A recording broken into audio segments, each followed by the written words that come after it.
What's going on? Welcome back to another episode. Headed out to Goodwill. Let's see what we find.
What's going on back here in the game room? Got a couple pickups over the weekend. Figure let's go over those right now. Alright, first couple things we got are some little 3-ring binders. They're always super cheap at Goodwill, usually between 59 cents and $1. So I always pick them up every chance I get. I use them to separate out Pokemon and Magic cards. Keeps them super accessible and organized. And obviously with tons of cards, that's super helpful to have that. So a couple things here to resell. Picked up this audiobook. Audiobooks typically sell pretty well, usually in the $15 to $20 range. This one here is $2, if that'll focus there. You always want to watch out for the CD versions instead of the cassette tape versions, and preferably if they're sealed like this one. That'll definitely help the resale value. So I usually grab these anytime I find them. Usually don't have any issue selling them. Next thing here to resell is this big old Tupperware dish. Has its lid, which is super important.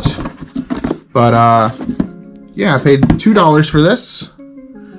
And there's a ton of different Tupperware out there. So if you are looking at reselling Tupperware, there's usually a number near the logo there. I'm not sure if it'll focus enough, but right above the logo there, it has an identification number, in this case 290-9. You definitely want to search that number in eBay before you purchase an item. Some of them have good resale value, some of them do not, but definitely having the lid makes a difference. If you don't have the lid, it's probably not worth picking up. Condition obviously is a factor as well. These things are fairly old now at this point, so this one's got some light scratching in the top of it, some scuff marks and whatnot, but nothing that's like super crazy and would damage its integrity, so it should still resell pretty well. Then a couple of things to keep for the game collection here, first being Munchkin Panic.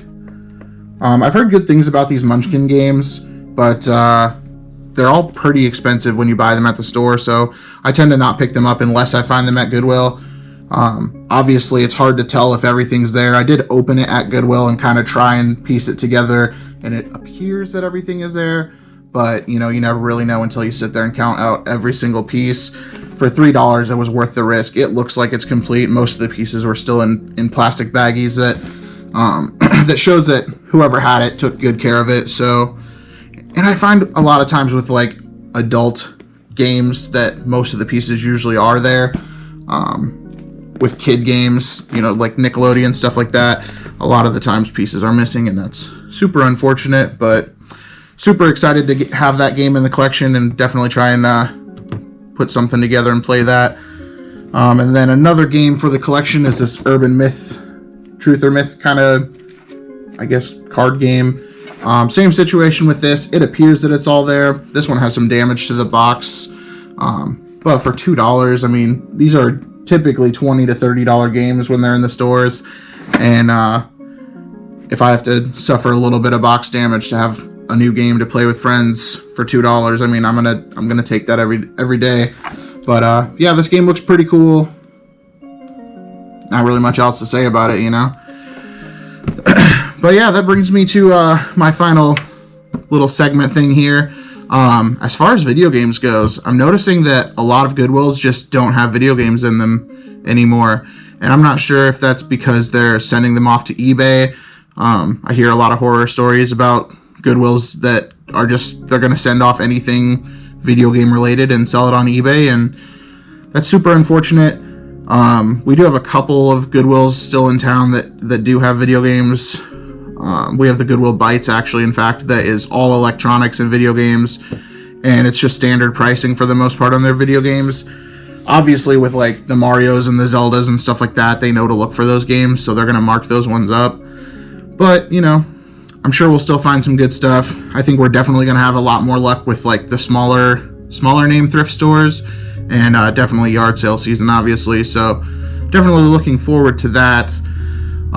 But yeah, moving forward with the game collection, I think I made a little bit of an executive decision here. Kind of last year and even going into this year, I just wanted to put video games on the shelf, you know? And I'm realizing after last year that I'm not going to play a lot of those video games. And, you know, on paper and on camera, having shelves full of video games looks awesome. But if I'm not going to play them, then what's the point of having them?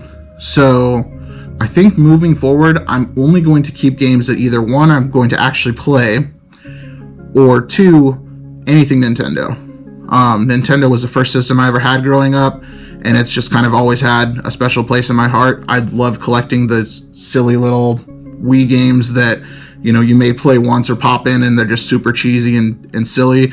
But those are the kind of games that I just enjoy looking at. I enjoy playing them, stuff like that. Switch games obviously are really hot right now. I built my whole Switch collection, which is right here. It's not huge by any means, but you know, it's a decent size, and I built that entire collection absolutely for free from flipping stuff last year, and I definitely want to see that grow and expand.